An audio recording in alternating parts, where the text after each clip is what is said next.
Kinabangan tayo, kinaboy tayo. At tayo dapat yun na hindi na mamamatay na hindi man lang naranasan ng mga nilipad. Hindi man lang makaranas na hawakan sa kilo. Yung nandun lang tayo sa inyo kaya. Kaya dapat tayong mga Pilipino magkaisa.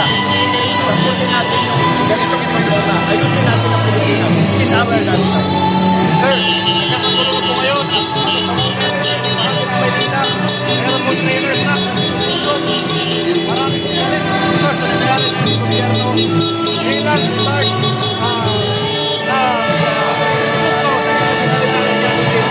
ano po ito kaya naman yan sir ito nangyari gulo ngayon ito kayo sa protesta na yung ano nananawagan ako sa lahat ng mga retired mga lalo bilang mga pinayer mga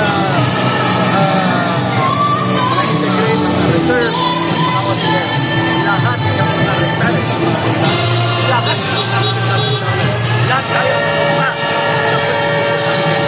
kaya na natin supportan natin ang mamamayang Pilipino defend the Filipino people all government authority emanate from the Filipino people are all speaking loud kaya huwag natin i-release nila ipakita nila yung gusto nila at tayo gagamayan ng Panginoon kung ano man ang tataakin ng bansa natin.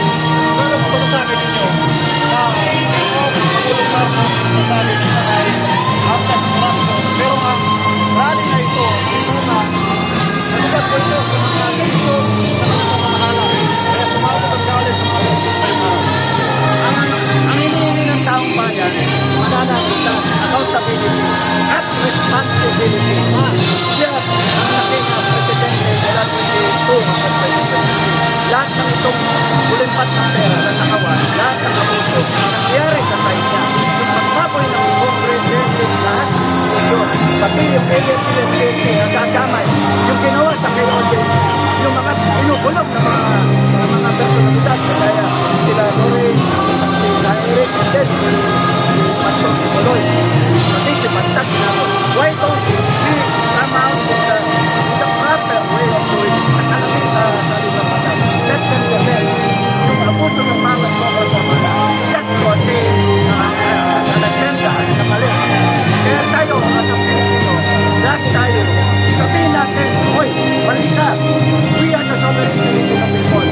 We are the one who gave you that power and we can take it back. And right now, kung ang taong bayan ay magsasama-sama, we can take it back. Ano po sabi ninyo?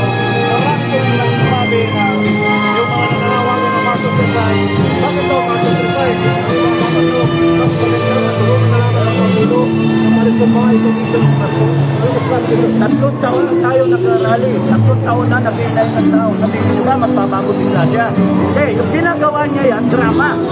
Drama to save his life.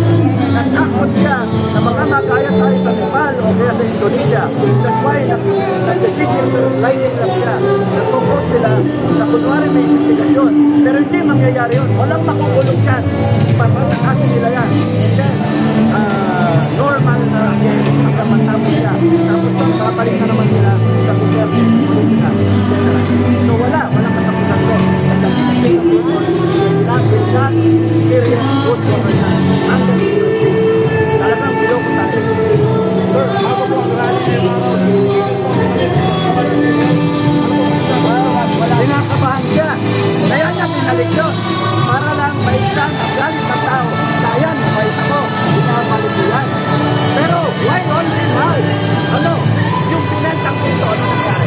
Sabihin mo sa amin, yung nawalang sa PIC, yung sa Bispo, yung Bahari ka pa, ito, lahat yun. Wala.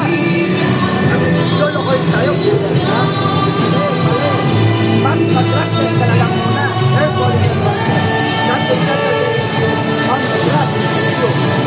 Ikaw ay honest to goodness na ang pero ngayon, ang isa talaga is mismanagement of this country. Bad governance of this country. Pinabayaan mo magnakaw na magnakaw yung mga politiko. Ang yayaman nila at pinapakita pa nila yung matalang tao bayan. Sir, ano po ang inasabi niya sa protesta ngayong araw? Sabay, ang mga rilay niya sa mga